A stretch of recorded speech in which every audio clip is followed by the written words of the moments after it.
Вітаємо, друзі! І далі ми будемо говорити про нову українську розробку – ракету-дрон. Ім'я її, назва «Паляниця» – слово, яке не можуть вимовити росіяни, але відтепер можуть відчути його силу сповна. 24 серпня Україна вперше застосувала ракету-дрон, яка так і називається – «Паляниця». Відрізняється швидкістю та потужністю, каже Володимир Зеленський. Також президент анонсував і запуск нових далекобійних ракет. В ракетну програму України входить кластер під назвою «Паляниця». В кластер входить на сьогодні 3 вироби. Випробування першого елементу пройшло позитивно, з чим я і привітав нашу державу. Ця ракета-дрон, вона набагато швидше наших далекобійних дронів і потужніше. Це, в принципі, всі деталі, на які я поки що готовий до відкритої розмови. Головне, що працюють люди 24/7. Обіцяли далекобійні дрони, зробили 1500 кілометрів сьогодні у нас. Є вже такі вироби, і це сильно. А тепер з'являються дрони-ракети. А будуть і інші ракети. І дуже потужні, і дуже далекобійні. До нашого ефіру долучається Анатолій Храпчинський, експерт з питань авіації, заступник директора української компанії виробників РЕП. Вітаємо вас, Анатолій. Вітаємо. Вітаю. Отже, я особисто вчора вперше почув словосполучення «ракета-дрон». Але я не конструюю ракети і не конструюю дрони, тому, можливо, це і не настільки нова концепція. Тим не менш, ракета-дрон, на вашу думку, виріб з якими характеристиками може підходити під таку концепцію? Що у нього має бути від дрона, а що має бути від ракети? По-перше, давайте почнемо з того, що ми давно займаємося розробками на ракетних програм, і щодо дронів безпосередньо на реактивній тязі питання обговорюється вже дуже давно. І є певні застосування, є певні випробування, які призводили, наприклад, до дуже позитивних факторів щодо знищення, наприклад, російських якихось складів або якихось ще важливих об'єктів.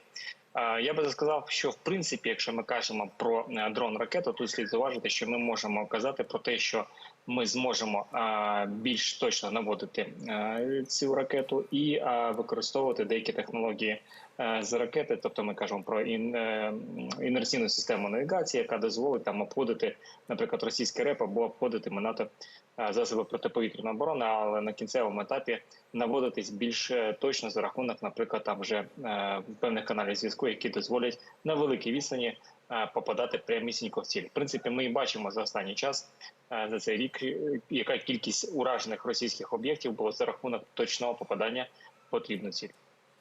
Пане Храпчинський, а чому не повноцінна ракета, а все-таки гібрид? Тому що Україна створила новий елемент озброєння, який дозволяє закривати низку питань, по яких немає засобів протидії з боку ворога і взагалі по всьому світу.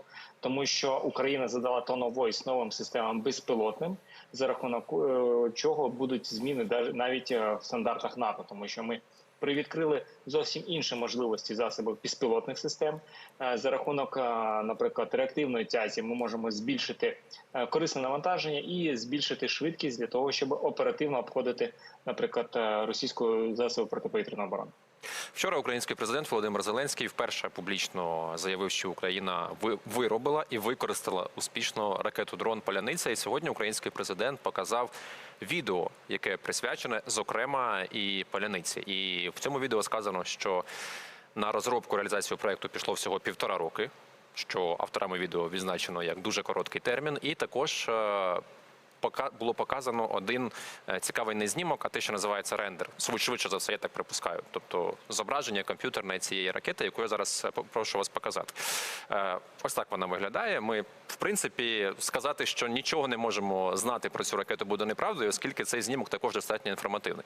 Пане Храпчинський, що можна сказати про цей виріб з огляду на його форму, на форму його крил? Ми бачимо, в нього є елементи керування на хвості. Ну і також, якщо уважно придивитися, є елементи кріплень окремих модулів цієї ракети, схема їх кріплень, видно, на яких місцях цієї ракети вони розташовані. Що ви можете сказати?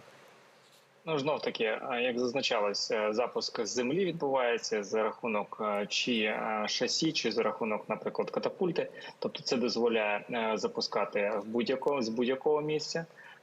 І знов таки за рахунок крил можна казати про відстань, дальність роботи цих засобів. Тобто ми кажемо про те, що в принципі до 1500 кілометрів, до 1000 кілометрів ми можемо на реактивній тязі доволі непогану кількість вибухової частини доносити. Тому що, в принципі, якщо бачили останні супутникові знімки, там видно було, що удари були здійснені, наприклад, видно, що це не за рахунок дронів, а за рахунок ракетних ударів. Тобто ми кажемо про те, що більшість корисного навантаження, яке дозволяє суттєво пошкодити все, що знаходиться в зоні ураження.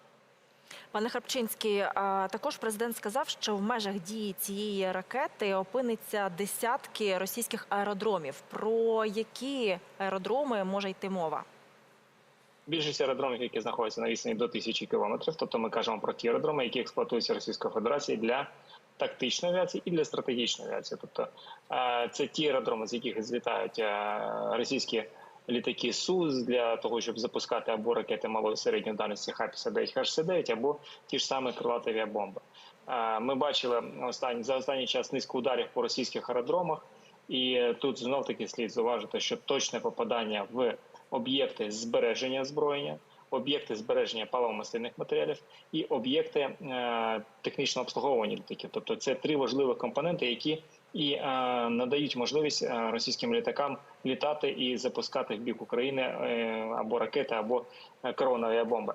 І при позбавленні таких можливостей потенціал російських повітряних сил значно зменшується.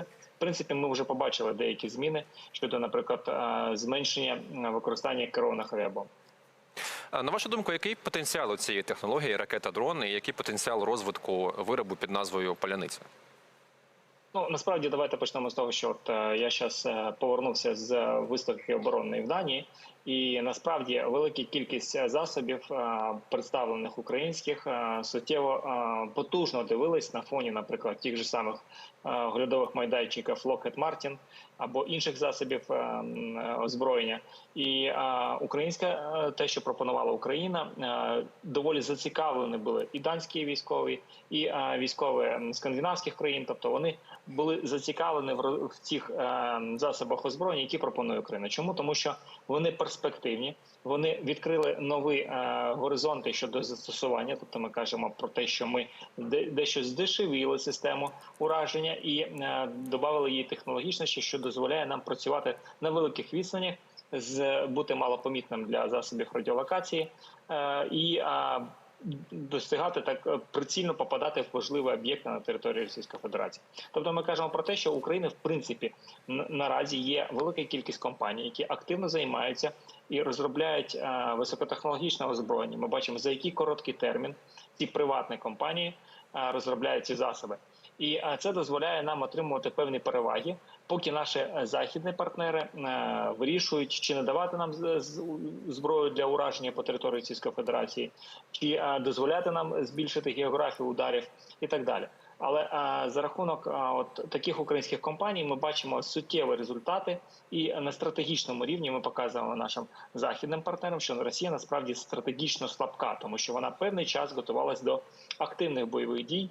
Вона з 2003 року масштабувала і нарощувала зброю для наступу, але при цьому розраховувала, що за рахунок червоної кнопки вона буде захищена від будь-яких нападів в її бік. Як бачимо, удари по стратегічних аеродромах, по тактичних аеродромах, по системах раннього радіолокаційного попередження і заход в Курську область показує, що Росія стратегічно слабка. Так, безумовно, Росія активно тиснеть на лінії фронту, але стратегічно у нас є переваги щодо можливості ураження важливих об'єктів на території Російської Федерації, тому що навіть вже до Підмосков'я долітають наші дрони, а тут слід зауважити, що в Підмосков'ї, в тому самому Корольові, є тактичне ракетне вооруження, яке випускає ракети Х-101, Х-555, які активно використовуються для ударів по території України. Х-59, Х-69, які з тактичної авіації активно використовуються. Ну і за рахунок таких наших дронів слід зауважити, що був знищений надсучасний в лапках російський літак Су-57. Дякуємо вам за інформацію. Анатолій Хравчинський, експерт з питань авіації, заступник директора української компанії виробників РЕБ, був з нами на прямому відео зв'язку. І, за його словами, паляниця швидка як ракета і маневрена як дрон. Саме тому отримала таку класифікацію і саме тому відкриває нові можливості для української армії вражати стратегічні об'єкти ворога на його території.